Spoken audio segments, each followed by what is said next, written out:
Anyway, so he's up and moving, and the physical therapy came in, and they managed to get him to walk the big circle in ICU. I just stayed there because they had so many people surrounding him because they didn't want him to fall and stuff. I didn't want to be in the way. And I just sat there crying and thanking God that he didn't take him away from me and that he's progressing so quickly, because even the nurse stayed behind and took the time to talk to me, because she only had him and one other patient, and the other patient was comatose.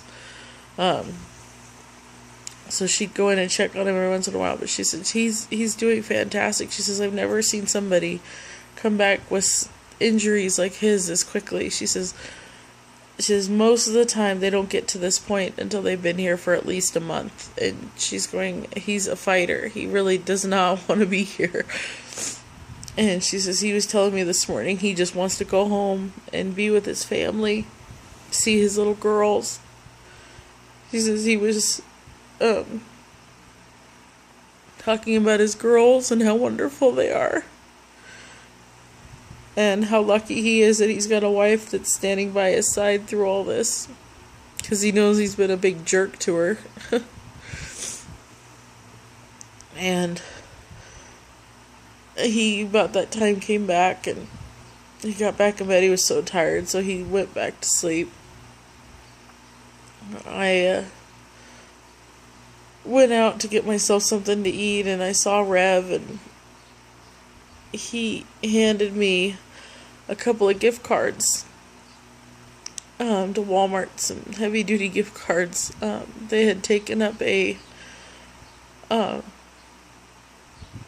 fund there in the group, and a couple other of the biker groups, and one of the guys in the group, his wife was one of the executive secretaries or assistants or something at Chris's work, and she was able to get me a room, because he works at Circus as security, and she was able to get me a free room for as long as I needed it,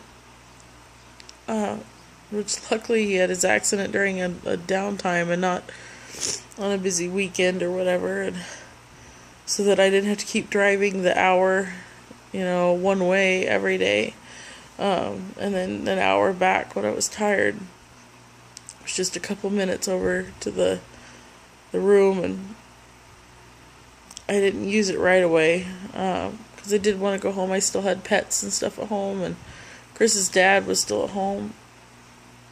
My family was kind of helping out, but, I felt like, they shouldn't have to do everything. But they had taken us all up, and at this point they were the ones that went and they put together the fund. It was a little over $300 to get his motorcycle out of the impound yard, and the president of the shop owns a motorcycle repair shop, and they had found parts to put his bike back together to where he could ride it. It wasn't pretty, but it was safe and street legal again. They just really went above and beyond. And I was telling Rev, I said, honestly, when Chris first got a hold of you guys, I said, you guys are a rough bunch. He says, I don't understand the biker world. I didn't grow up with, bikers and things like that. We're a car family, and I said that's just kind of a rough thing for me to have to learn. I said, but I'm starting to understand when you guys say that somebody's family, what that means. I said, I'm glad that I have family that does this stuff, to understand that, now when you guys say family, it's truly what I know as family. And because during the week, there was the nurse, was telling me that somebody was calling and saying that she was his mom and stuff like that, and which Chris has got several people that claim to be mom, but his real mom had died several years before I had even met him. And they were getting really ornery with the nurse and, just being terrible, but because they didn't know the password. But nobody had messaged me and asked me what was going on. I was posting regular updates. When I couldn't post, I was at least sending quick text messages to my mom so she could post. That was kind of her thing for me. But yeah, he was doing so much better. And he was a little less than 2 weeks in the hospital, and they sent him home. And of course, he no sooner got home, he was home a little over 24 hours before we had to go back. His leg suddenly got really red and really hot, which was a sign of a major infection. We went to a closer hospital because it was the middle of the night. I didn't like the way it looked. My mom didn't either. And I just watched it, and it suddenly just really got really red really fast. And I brought the kids over to my mom in the middle of the night, and I took Chris on into the hospital. And because it was from a surgery that he had somewhere else, they wouldn't treat him. All they'd do is give him just enough antibiotics to get him to the other hospital to slow it down a little bit.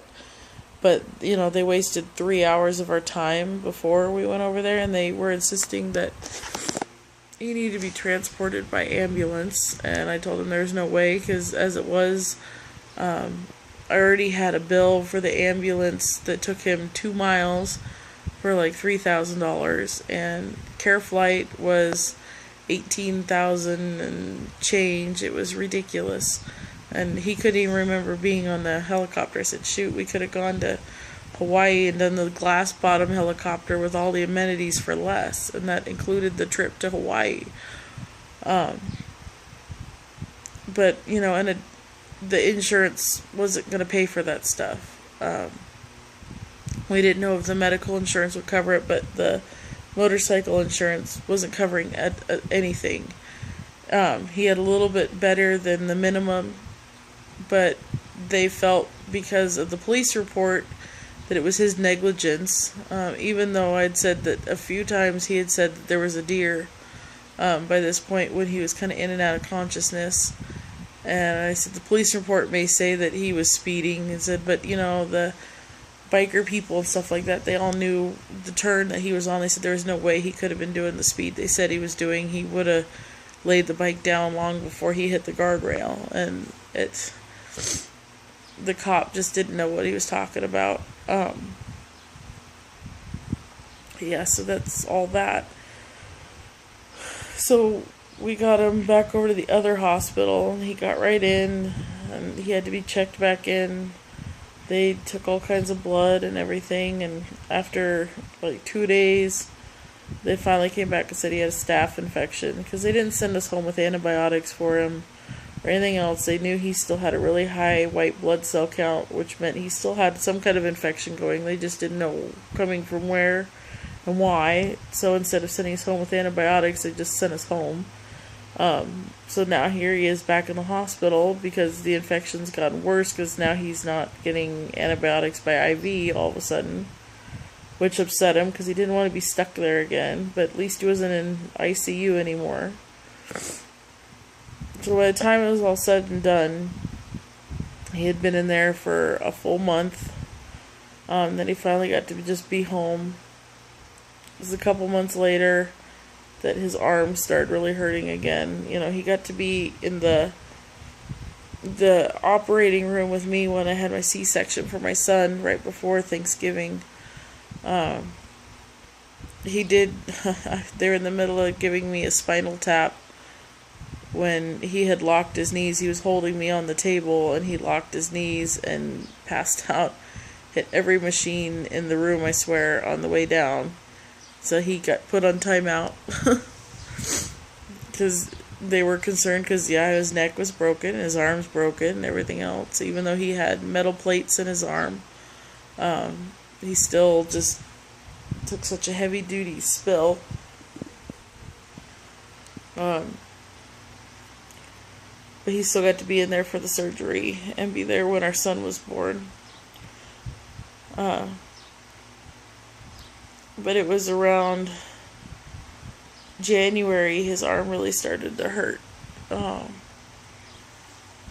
we had so many people just pouring out to us and giving us, any kind of help that we needed, but his arm started really swelling again, and we got worried.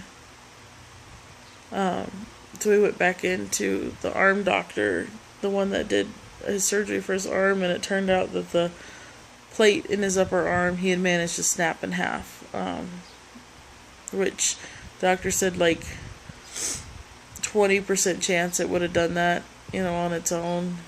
He says, but chances are it's just because he was still picking up the kids. He wasn't supposed to pick up anything above 10 pounds until it healed, because the bone was still flexible and everything, and it was doing some weird things. So he let him keep it for a month, but he had to wear this plastic cast thing over it, and he hated wearing that, so because it was tearing up his arm, and he only wore it when he absolutely had to. As it was keeping that collar on him for his neck to heal, that was a joke. But his neck ended up healing. They ended up having to go back in after a month with his arm. It wasn't getting any better. If anything, it was getting worse. They had to replace out that plate, which they replaced it with a longer, thicker plate.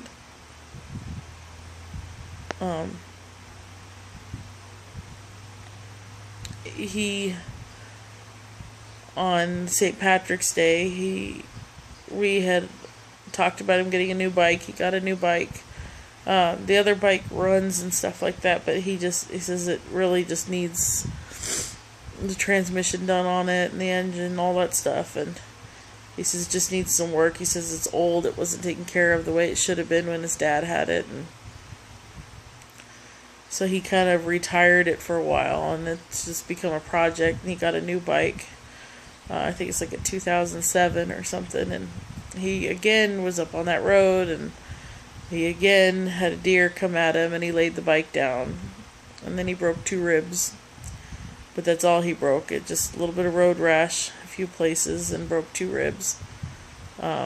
We got the bike fixed pretty inexpensively, because it was just all the plastic stuff that broke. But I just, this whole thing, it made me realize just how many amazing, soft-hearted people there are. I know I would post on Facebook going, got all these bills. Chris has been out of work for the past 2 months. I don't know what we're going to do. Twice I walked into church, and my pastor handed me a $100 bill that somebody had given just for us to help us cover. And the first time, our gas was about to be shut off, and here it is in the middle of winter, and we needed the heat. So that covered our gas bill. The second time, our water was about to be shut off because we couldn't afford to cover it. And of course, Chris's work, didn't have anything to help cover expenses while we were in the hospital. He didn't qualify for anything. It wasn't a bad enough accident. It was a permanent damage. So we weren't able to get any kind of financial help, and we were struggling for everything. And I, of course, don't work. I'm stay at home. I had backed off from being at the shop because I was focusing on taking care of him and myself. And then, of course, Christmas is around the corner, and I'm looking at my 2 little girls, and soon my little boy, thinking, here comes Christmas, and I can't do anything. I can't give him anything. I can't afford anything. And even when Chris finally went back to work halfway through November, right towards the end, he wouldn't be getting paid in enough time, and we were so behind on everything. I mean, we literally were $6,000-7,000 just behind on our regular expenses. It didn't include, we were 2 days in on the hospital the first time, and I already had bills from doctors and the care flight, the ambulance service, everything. It was ridiculous. I mean, I still hadn't heard from my insurance, but, I still had all these bills for everybody else.